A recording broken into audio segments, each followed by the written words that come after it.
Hello, कैसे हो आप लोग। मैं तो बहुत अच्छी हूँ, लेकिन आपके लिए 2024 लोकसभा इलेक्शन के लिए बहुत बड़ा एक धमाका जो मौजूदा सरकार है, बीजेपी की सरकार, उनकी तरफ से आने वाली है। और इनकी जो प्लानिंग है इलेक्शन जीतने का, क्योंकि विपक्ष की जितनी पार्टियां हैं, नेशनल या क्षेत्रीय पार्टियां, तो वो अपना दमखम लगा रही है। तो बीजेपी कहीं ना कहीं थोड़ा सा अपने आप को इन चीजों में छुपाने का प्रयास तो कर रही है, लेकिन इसके पीछे बहुत बड़ी रणनीति इनकी होने वाली है। और ये चुनाव के नजदीक आते आते आते आते कुछ धमाका एकाएक करने वाले हैं। इन्हीं दोनों की जो भी प्रतिस्पर्धा होगी वो बहुत बड़ी रोमांचक होने वाली है। 2024 का इलेक्शन लोकसभा, इसी इलेक्शन से जुड़ी हुई चीज है जो है यूसीसी, जिसको कहा जाता है यूनिफॉर्म सिविल कोड, जो कि इलेक्शन से जुड़ी हुई एक सामान्य जो कि सामान्य इसलिए कह रही हूँ क्योंकि ऐसी चीजें कोड जो संहिता काफी आ चुकी है, लेकिन इसको स्पेशल बनाया जा रहा है इलेक्शन के पर्पज से, जिसको बोला जा रहा है समान नागरिक संहिता। ठीक है, जिसको बोला जाता है यूनिफॉर्म सिविल कोड। तो इस पे जो मुहर लगने वाली थी इस कोड को लाने के लिए, वो लग चुकी और फाइनल इसको पार्लियामेंट में एक मुहर लगने वाली है। जितनी भी इसके प्रपोजल है, जितनी भी इनकी तैयारियां थी सिविल कोड को लाने के लिए, काफी हो चुकी है। तो इसमें जो समय सीमा जो लगने वाली जो लगी है, इसको तैयार करने की जो समय सीमा लगी है, वो लगी थी 8 महीने लगातार बैठकी कराई गई थी केंद्र सरकार के द्वारा। और ये किसके द्वारा हुआ था? लॉ कमीशन के द्वारा, क्योंकि कोड संहिता जब भी बनती है तो इंडियन पेनल कोड के तहत ही हर प्रोसीजर तैयार होता है। ठीक है, इसके लिए 1-2 बैठक के बाद, अंतिम मुहर के बाद जो 8 महीने की बैठक हुई थी, इसकी तैयारी पूरी हो चुकी है। अब अंतिम पड़ाव में ये सिविल कोड आ रही है और आगे चल के इलेक्शन से पहले 1 साल के अंदर ही ये कोड संहिता जो आ जाएगी। ठीक है, तो इसके लिए 1-2 बैठक के बाद, अंतिम मुहर के बाद कानून मंत्रालय, ठीक है, कानून मंत्रालय को सौंपेगी कौन? जो लॉ कमीशन है। ठीक है, जो यूनिफॉर्म सिविल कोड की जो डॉक्यूमेंट है, जितनी डॉक्यूमेंट की तैयारियां जितनी भी होनी थी वो कंप्लीट हो चुकी है। अब इसको लाना है पार्लियामेंट के अंदर। 1-2 बैठकों के बाद इसको मानसून सत्र में इसको कानून मंत्रालय के द्वारा सौंपी जाएगी। रिपोर्ट के आधार पर केंद्र सरकार ही इस विधेयक को बिल के तहत ला रही है। ठीक है, पार्लियामेंट के अंदर इनकी तैयारियां कैसी हैं? स्पेशल लोकसभा इलेक्शन के लिए बीजेपी सरकार के द्वारा आ रही है। तो हो सकता है कि विपक्षी पार्टी इस पे कुछ रिएक्ट करे, लेकिन देखते हैं कि बीजेपी इसमें कितनी कारगर साबित होती है और कितनी कामयाबी मिलती है, और इस बार का इलेक्शन कैसा होगा। पीएम के चुनाव के लिए हर कोई पीएम का दावेदार बनना चाहता है, लेकिन पीएम मोदी जी के अलावा कोई रहना नहीं चाहता। ठीक है, आगे चलते हैं। इसमें जो ध्यान देने वाली बातें हैं अंदर कि सभी रीति रिवाजों का अध्ययन किया गया है। समान नागरिक संहिता इसको इसलिए कहा गया है क्योंकि तरह तरह के धर्म, तरह तरह के संप्रदाय और मुस्लिम और हिंदू के बीच का जो परस्पर पारदर्शिता दिखानी चाहिए थी इलेक्शन के समय, वो इसमें इंक्लूड किया गया है। और जो फीमेल और जो मेल के जो वर्गों का जिस तरह से आता है सामने भेदभाव की चीजें, उसको भी लेकर देखा गया। हर तरह की चीजों को ध्यान दिया गया है, इसीलिए इसे बोला जाता है समान नागरिक संहिता। तो सभी रीति रिवाजों का अध्ययन किया गया डीपली तौर पर, और 22वें विधि आयोग द्वारा मिशन मोड तैयार किया गया था।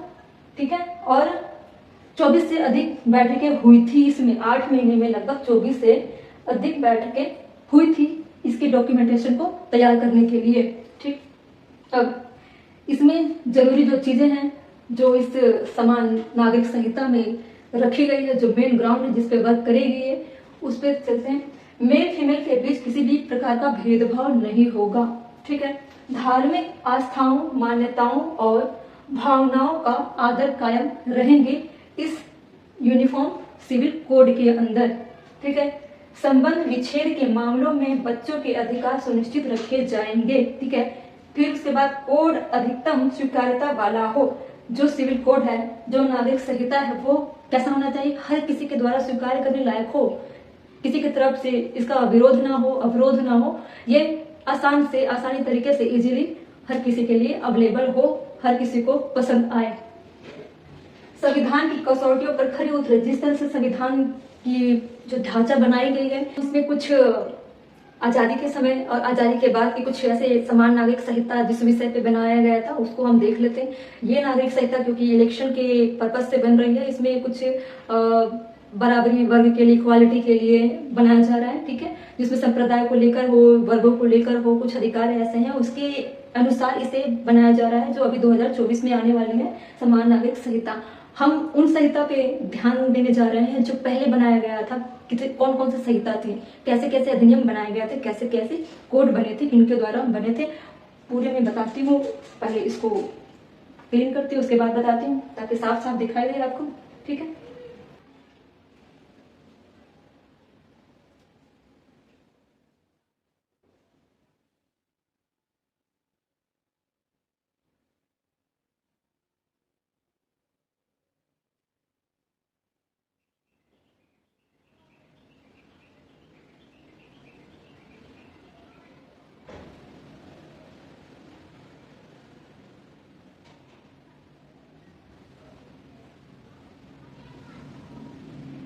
जैसे कि मैं बता रही थी आपको, 2024 के लिए ये समान नागरिक संहिता की जो कानून है वो आने वाली है। इसमें क्या है, डॉक्यूमेंट रेडी हो चुकी है 2023 में। अब 2024 के लिए ये पार्लियामेंट के अंदर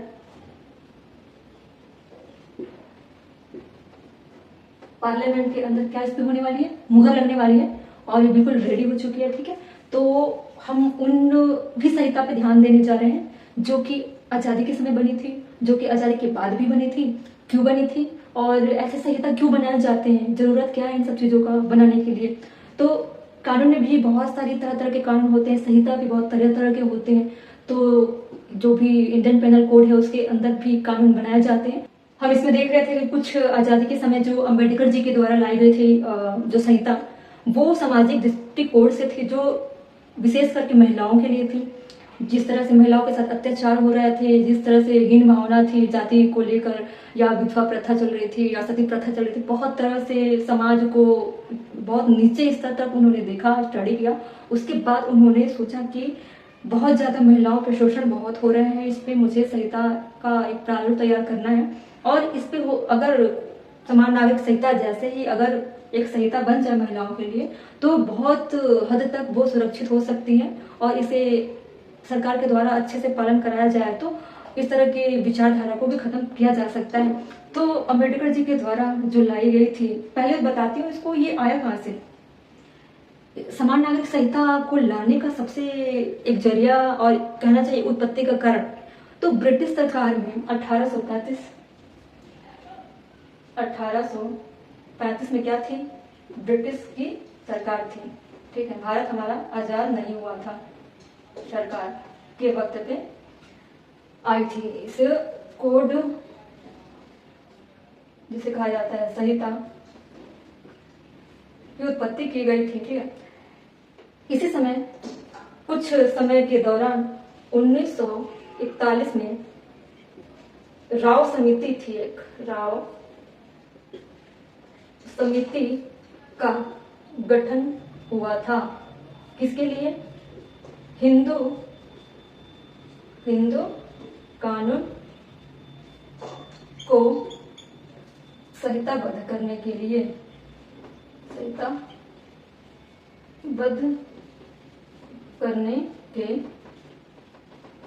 ठीक है। समझ में आया क्या हुआ। 1835 में जो भी जिस तरह के सिविल कोड बना करते थे, तो 1835 में ही इसका उत्पत्ति का कारक माना जाता है। इस संहिता का जन्म अगर माना जाएगा तो वो है 1835 में ब्रिटिश सरकार के द्वारा, ठीक है। 1941 में राव समिति का गठन हुआ था। क्यों? क्योंकि हिंदू में जिस तरह से मैं बता रही हूँ कि रीति रिवाजों को लेकर, हीन भावनाओं को लेकर, जाति प्रथा को लेकर, सती प्रथा को लेकर, विधवा प्रथा को लेकर बहुत सारी रूढ़िवादी विचारधाराएं पल रही थी, और इसका प्रभाव बहुत क्षेत्रों में भी चल रहा था, ठीक है। क्योंकि रूढ़िवादी जो एक बार किसी के दिमाग में बैठा दिया जाए, रूढ़िवादी का जो भ्रम होता है, फिर वो उसका स्तर क्या होता है, उसके स्तर में विस्तार होता है, और वो अन्य जगहों पे बढ़ती चली जाती है। वो इंसानों के द्वारा ही होती है, क्योंकि वो उनको समझ नहीं होती किसी भी चीज़ों की, और वो ज़्यादातर गांव के स्तर के ही लोग होते हैं, और जो बड़े बुजुर्ग होते हैं जिनको बरगला के फुसला के उनके अंदर एक भ्रम डाला जाता है, ठीक है।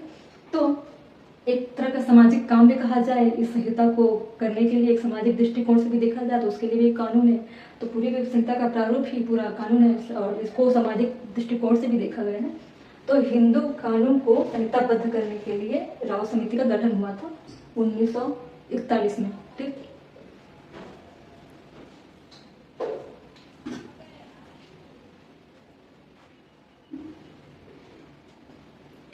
इसमें कुछ हम अनुच्छेद देख लेते हैं। इसके कुछ अनुच्छेद हम देखते हैं कि कैसे कैसे अनुच्छेद थे। राव समिति बनने के बाद किस किस तरह की संहिता और भी बने, तो देखते हैं कैसे बने। 1941 में क्या आई थी? राव समिति। ठीक है, राव समिति का गठन हुआ था। ठीक है, उसके बाद 1900 जो संहिता में डायरेक्ट संहिता लिखती चलती है। ठीक, 1937 में क्या हुआ था? हिंदू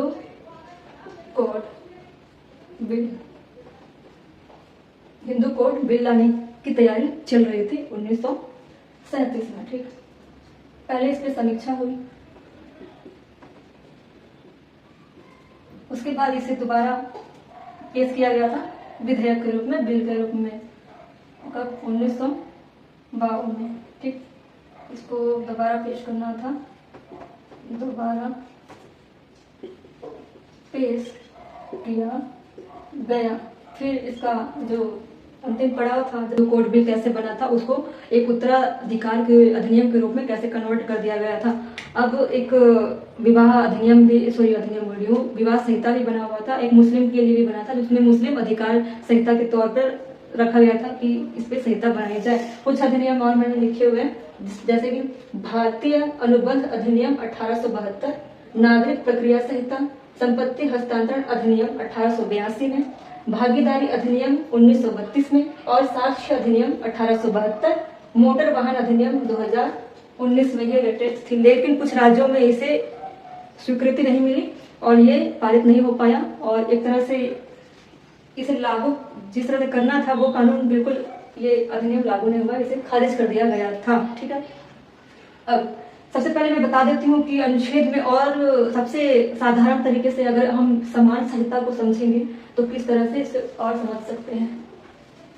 समान संहिता की परिभाषाएं क्या होगी? मैंने बताया था कि इसमें धर्मनिरपेक्ष जो भी अनुच्छेद थे, अनुच्छेद 44 के अंतर्गत रखा गया था कि धर्म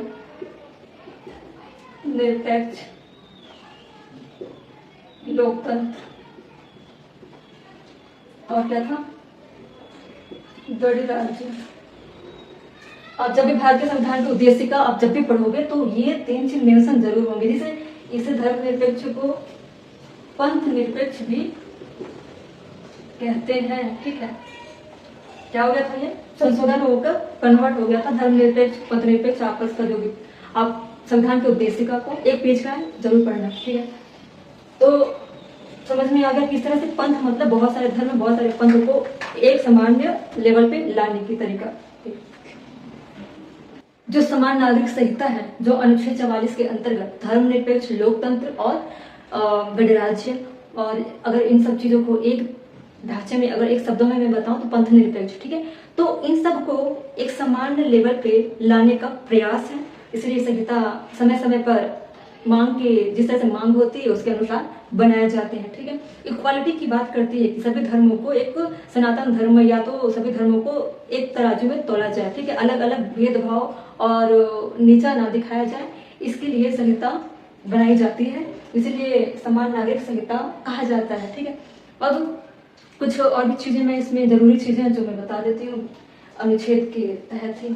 अनुच्छेद 44 तो हमने देखा ही है कि इसी अनुच्छेद में बताया गया है कि आप समान नागरिक संहिता जैसी चीजें आप बना सकते हो, कानून लागू कर सकते हो इंडियन पेनल कोड के अंतर्गत। ठीक है, इसमें और भी क्या चीजें हैं? अनुच्छेद 14, अनुच्छेद 25, 14 भी क्या कहती है? समानता के जो अवधारणा के विरुद्ध जिस तरह से जो भी बराबरी का दर्जा या इनके अंदर जो भेदभाव होते हैं ना, उन चीजों को दूर करने का जो प्रक्रिया है उसे बताया गया है, और इसमें बताया गया है कि समानता की अवधारणा के विरुद्ध है ये। ठीक है, 25 में क्या करते हैं? धर्म को मानने की स्वतंत्रता। अगर हम मौलिक कर्तव्य, मौलिक अधिकार जब भी पढ़ेंगे तो उसमें जो भी 7 अधिकार थे जिसमें से संपत्ति के अधिकार को हटा दिया गया था, क्योंकि संपत्ति के अधिकार को अगर किसी को दे दिया जाए तो वो किसी की भी संपत्ति को क्या कर सकता है, हथिया सकता है। इसीलिए उसको संशोधन करके हटा दिया गया था और जो 6 अधिकार है उसे मूल रूप से लागू किया गया था। उन्हीं अधिकारों के अंतर्गत बहुत सारी चीजें चलती है जो इंसानों के, मानवों के लिए, नागरिकों के लिए लागू होते हैं और अधिकार हमेशा जीवित रहते हैं। ठीक है, उसी के अंतर्गत ही ये अनुच्छेद 14 और अनुच्छेद 25, ठीक है, स्वतंत्रता के अधिकारों के अंतर्गत के अनुच्छेद है जो संहिता बनाए जाने पे काम आते हैं। और इसमें मेंशन किया गया है कि अगर किसी के अधिकारों के साथ हनन होता है, कोई दुर्व्यवहार होता है, तो आप बिल्कुल बदलाव कर सकते हैं और पार्लियामेंट के अंतर्गत आप कानून ला सकते हो। ठीक है, अब क्या, अब और हम देखते हैं।